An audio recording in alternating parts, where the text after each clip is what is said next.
Hello friends, welcome to our YouTube channel by Gyan Manjari Modern School. Today's our subject is Science for Standard 9th and our current chapter is chapter number 9, Force and Laws of Motion. In this chapter, in the previous session, the Herschel sir nicely taught you about the Newton's first law of motion and also the concept of inertia. So let's have small revision of it. Then we will learn the next law of motion by Newton. Now Galileo, he was a great scientist, also discovered how the motion and how the object goes away if the force is applied on it. So by the Galileo, the contribution of in this session by two great scientists, Galileo and Sir Isaac Newton. Let's see what the Galileo told us.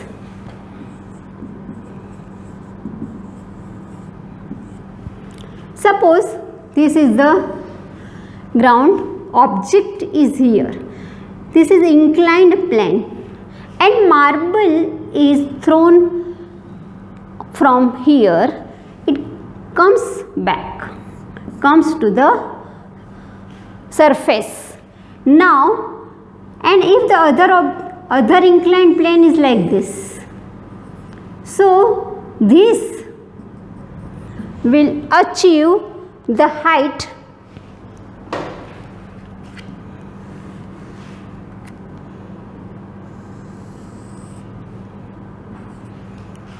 this is the angle, any angle theta suppose, or this is also theta 1.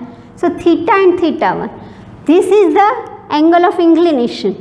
Here if marble is thrown from this much height, then if this angle is this, so this marble will achieve the same height from where it is thrown. Now suppose we decrease this angle. Suppose this is theta 2. So this angle is decreases. Theta 2 is less than that of the theta 1. So again it will achieve the same height. But students, here the path is long from that of the first one. Also again if we decrease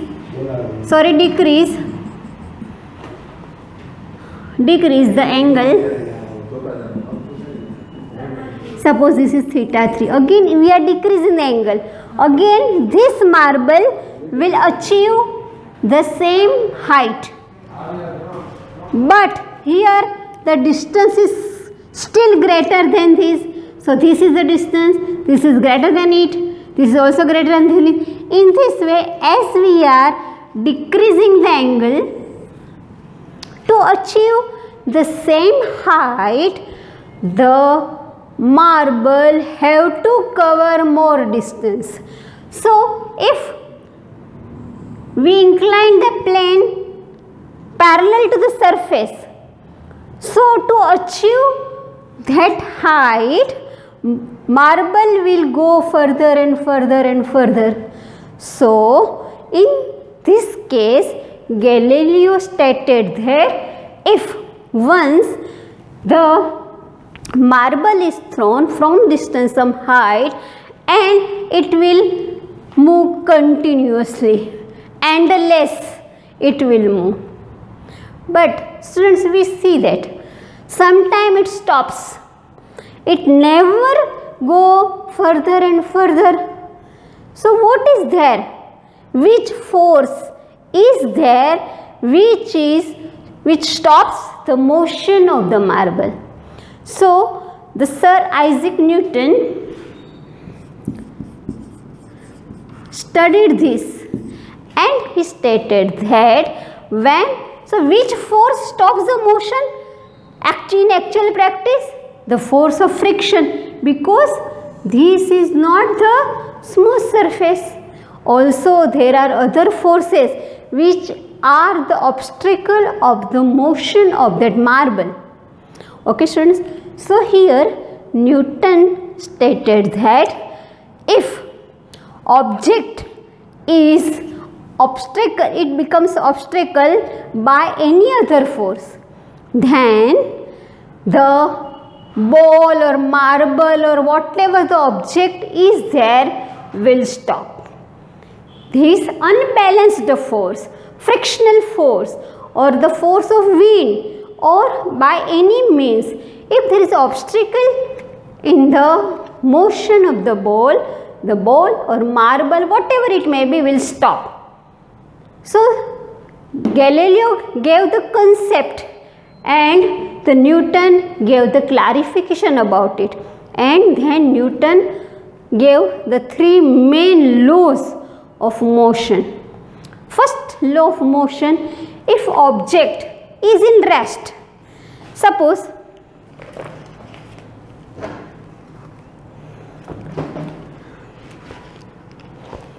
this is the surface and this is the object. Now it will remain in that position only unless and until an external force is applied on it, then only it moves.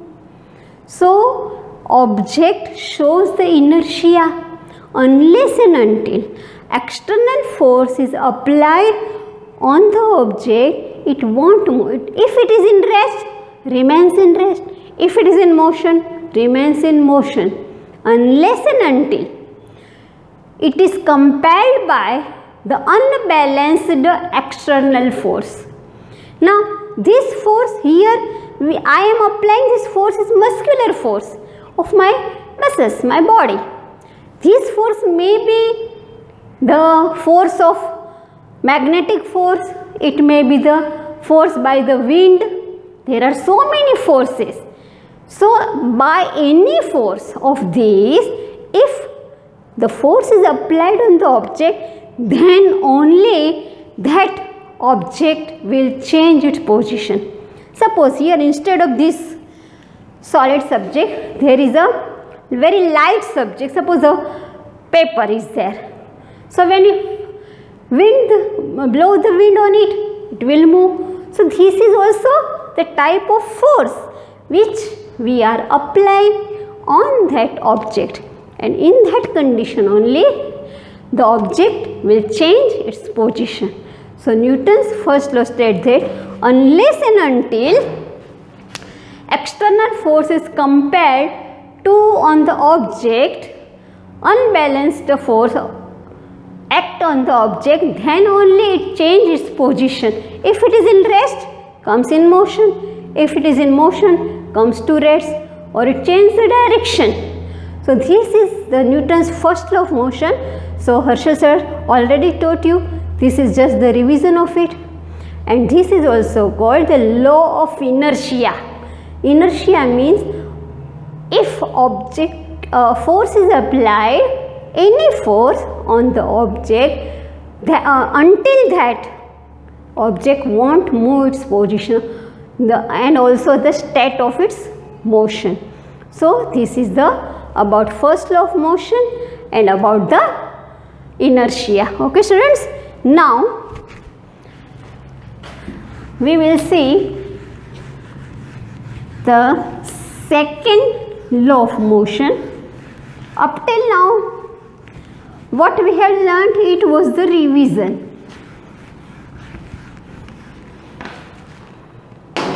Okay, now let's see the second law of motion.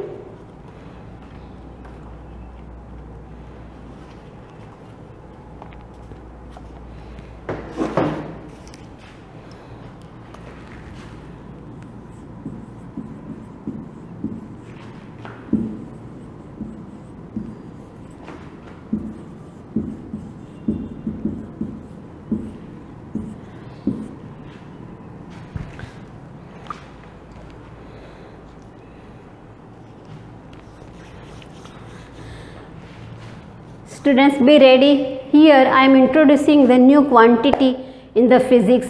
Up till now we have seen so many new quantities in the physics, like acceleration, speed, velocity, scalar quantity, vector quantity. Again today we are going to see one more physical quantity, and that is momentum. Before that, I would like to tell you the two examples. Suppose two players are playing the tennis, and if the tennis ball hurts any one of the player, there will be no more injury. He will not suffer from much injury, because the tennis ball is very light in weight. And on other hand, if it is the season ball in cricket, if it is hit to any player, if it hits any player, so he will suffer. So what is the reason behind this? Because the tennis ball is very light in weight and the season ball is very massive.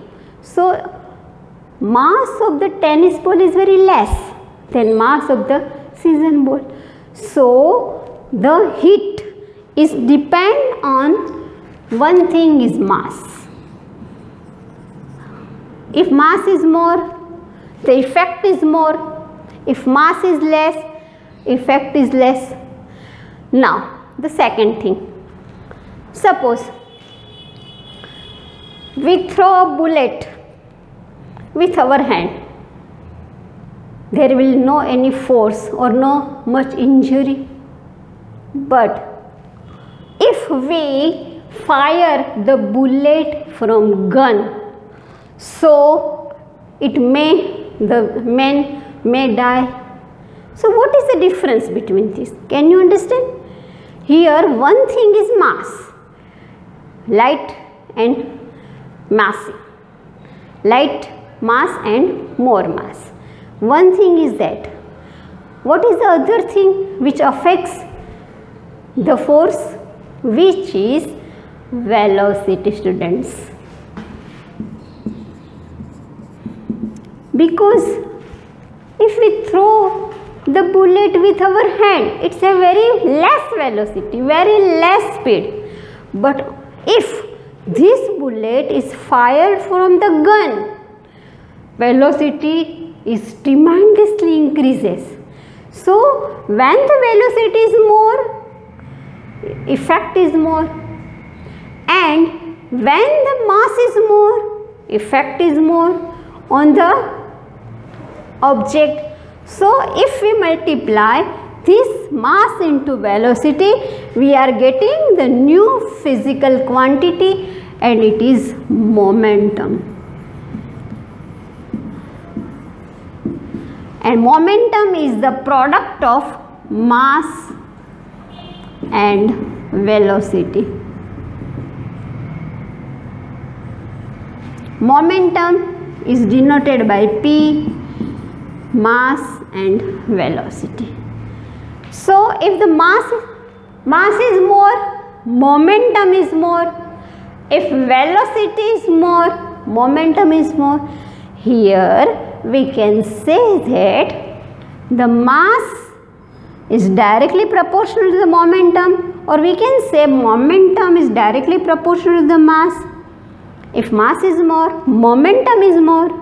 And second thing, the momentum is directly proportional to the velocity. If velocity is more, momentum is more. So we have seen two examples here. This is of the tennis ball and cricket ball, and this is of the gun.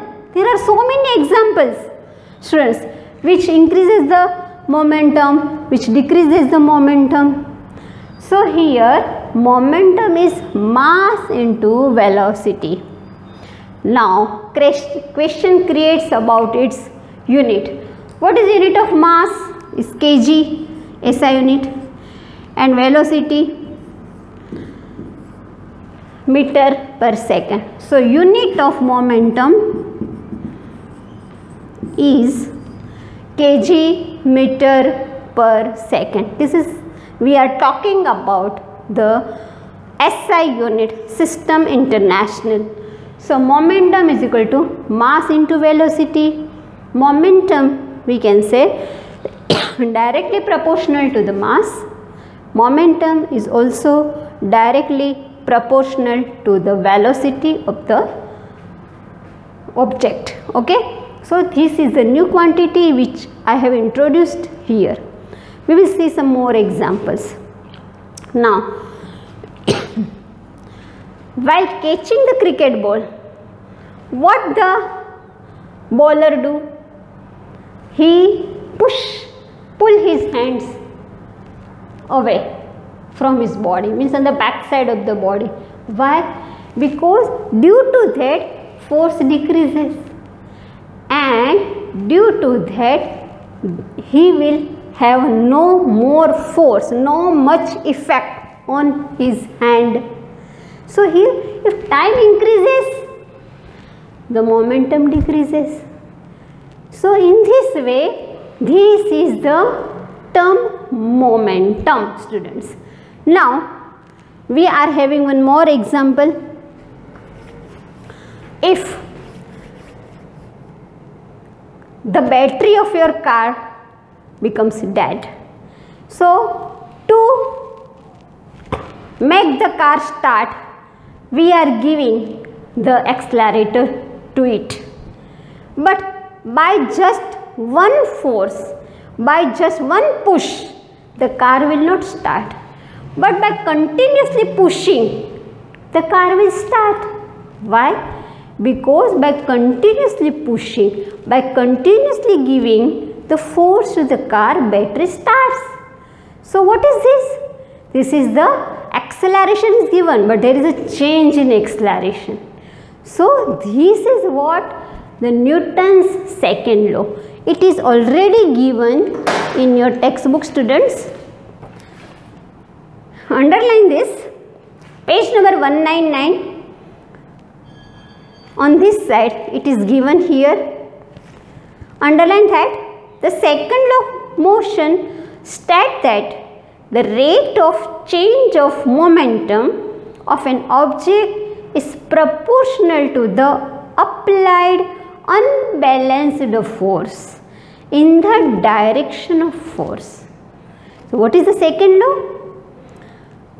State that the rate of change of momentum of an object is proportional to the applied unbalanced force in the direction of force.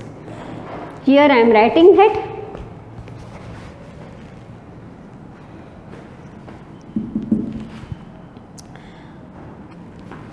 the second law states that, because you have to make by heart all the three laws, they are very, very important, students.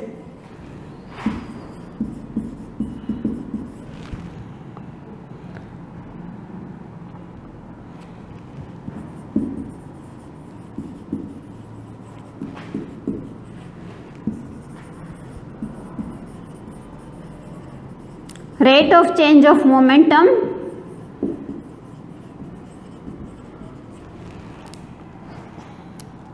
is proportional, means directly proportional to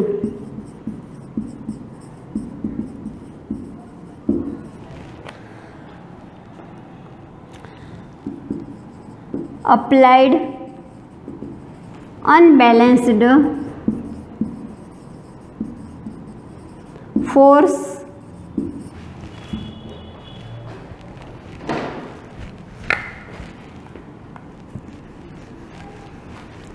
in the direction of force.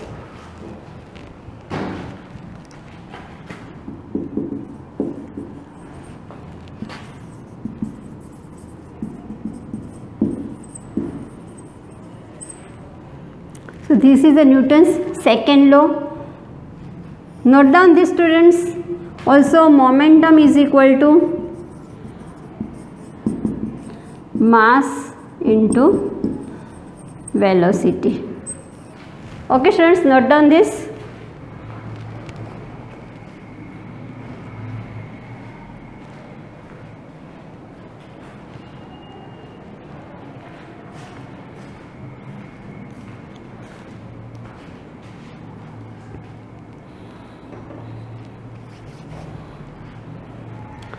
So up till now we have finished the first law, Newton's first law of motion, also the inertia, also we have seen the concept of the momentum and Newton's second law. In the next session we will see the derivation of Newton's second law of motion. Now students, it's time for homework.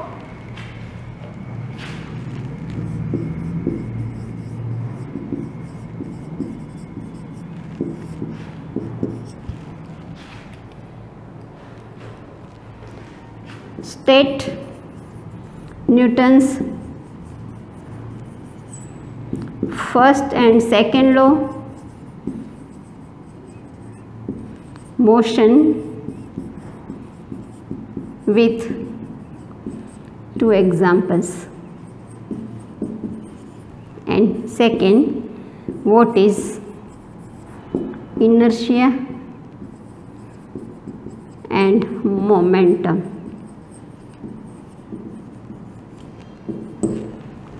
Students, I want to tell two examples of Newton's first law.